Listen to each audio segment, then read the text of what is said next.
Spearos are all searching for that one fish, the one fish that we dream of. Our search begins in South Africa with Chris and Richard, two friends who live in search of that one fish. I guess the reason why Rich and I get on so well is he's this crazy surfer dude from Jeffreys Bay.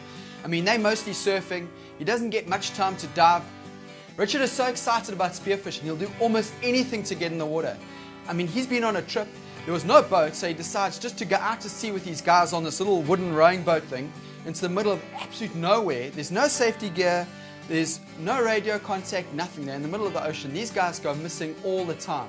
I mean, it's an absolute adventure to be with them. Chris Coates must be one of the craziest spearers I know. Have you ever met a guy that when a huge tiger shark swims under the boat, he starts shouting to the crew, quickly jump in the water and film the shark? Then grabs his camera, slides into the water and starts swimming around with this extremely dangerous animal. That's Chris Coates. He is Mr. Spearfishing. I've never met a guy that eats, sleeps and breathes spearfishing like he does. With their imaginations running wild, Chris and Richard plan an epic adventure to Mozambique in search of that one fish. So Chris, you can imagine, I mean, I'm seeing this insanely extreme, awesome diving all over the world. All I want to do is just get out there and shoot some fish. A few weeks pass, I get onto the aeroplane, fly out of PE, off to KZN, rent a car, drive over to Chris's place. Hey, how's it, buddy? Hey, Bree. Good, Bree. You good, buddy? Chris introduces me to Lindy. The plan definitely wasn't to use this old Land Rover.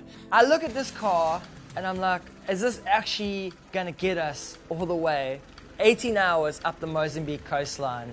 I don't know, I wasn't sure about it. We're at Rob Allen, the dive factory in Durban, just coming in to do some routine gun maintenance and see if we can get Richard a nice new gun.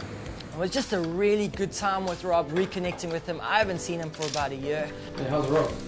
Chris, how's it? Rob, Good. how's it been? You guys all packed and ready? Yeah. Just some gun maintenance to do, maybe check out some of the new gear you have and yeah, making sure that everything's geared up and ready to go. Good, man. I've seen this one's had a bit of abuse. The tip is a bit blunt. We can fix that. Okay, so we'll put a new spear on your gun. Excellent. New line, new rubber, new everything, and then I believe you also want to take a backup gun.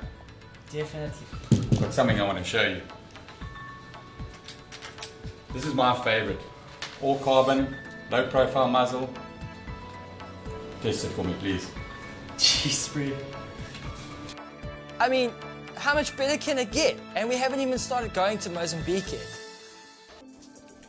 There's nothing like actually getting into the water in Mozambique, and there's this constant feeling that this is going to be the greatest day of your life when you're in the water.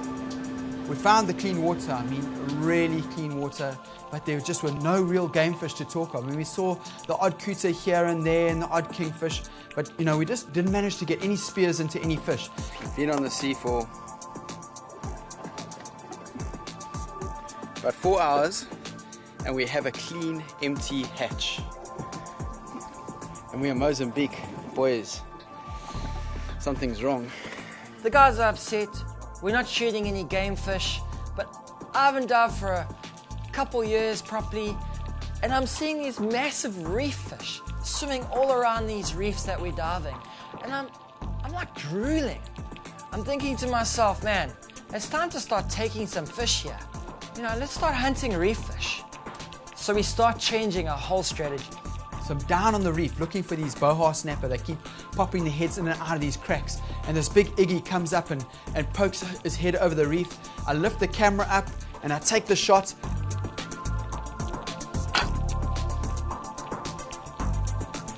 Chris pops his head up and starts screaming for the boat. We rush up to Chris. He's busy wresting something huge. I mean, we don't know what he shot. He's not telling us what he shot. Finally, he comes up with this awesome big Ichnoblus. I know they get a lot bigger than this, but this kind of size fish for me is just, it's awesome and it's huge.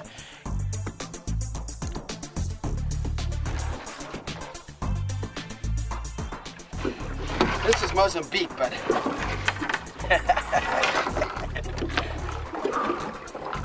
nice fish, bro. yeah, bro. How's that, eh? This one place we come across is just so picturesque. So I'm diving around and there they are. 3 snapper just sitting underneath the ledge. 2 of them scatter and the one just miraculously swims up to me, turns around. Boom, I just nailed the shot. He jumps up, dives down and starts running ragged all over the reef. So now I'm freaking out.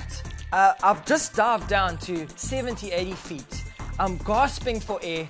I eventually just let go of the line. Flippin' heck, this is deep for me. Oh, sick. I get down there, I see my fish. It's on the line, I've got it. I grab it, but the line's all tied up around the reef. So I start to tug wildly because I really want to land this fish.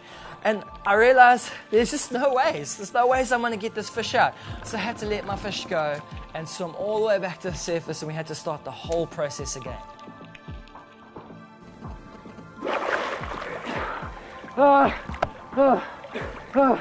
It's probably my 3rd attempt. I dive down again thinking this is the time I'm going to retrieve my fish. I get down there and I just see this massive groper. Upside down, the whole fish is in its gullet. So finally I just see Chris rushes in, scares the fish off, swam off over the reef and started to follow me, and I just started to kick for my dear life to the surface. I get to the surface and I couldn't believe I'd landed this snapper. Woo-hoo! That was so tight. Did you see that thing? Huh? Oh my sack, man. I don't know what to do. That's one of the hardest things I've ever had to do diving. That's my biggest snapper ever. Check it out, bro. So I've got an awesome boha snapper on the boat. Get back in the water. Next minute I hear shouting. Brett's got something awesome.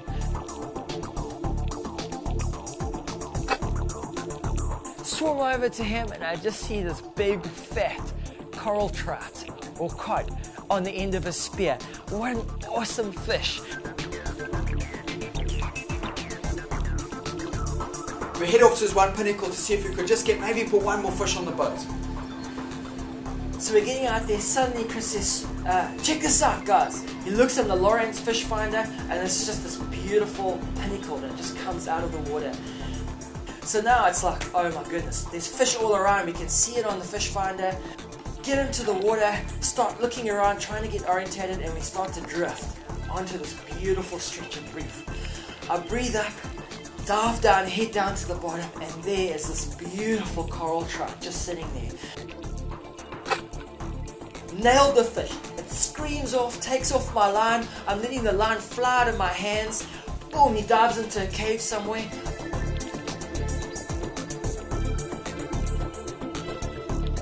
The fish picked a cave, probably the worst cave. I mean, it dives in this cave, the line goes through the cave, and there's this massive moray sitting right in front of the fish. Man, I've just dealt with a massive potato bass trying to eat my other snapper. Now I've got this moray right in front of my beautiful coral trout. Anyway, I start yanking on the line, can't do it.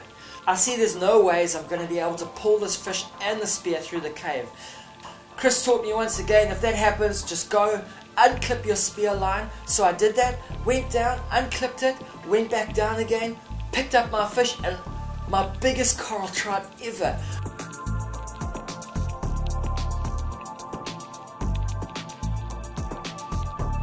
Got to the boat and I was just over the moon. A beautiful snapper and now another beautiful fish.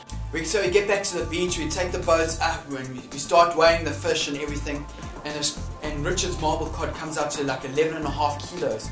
Tuning in? 11 kg. 11. Nice. Broken your gung, bro. Finally. Okay, now I just need a cooter that size.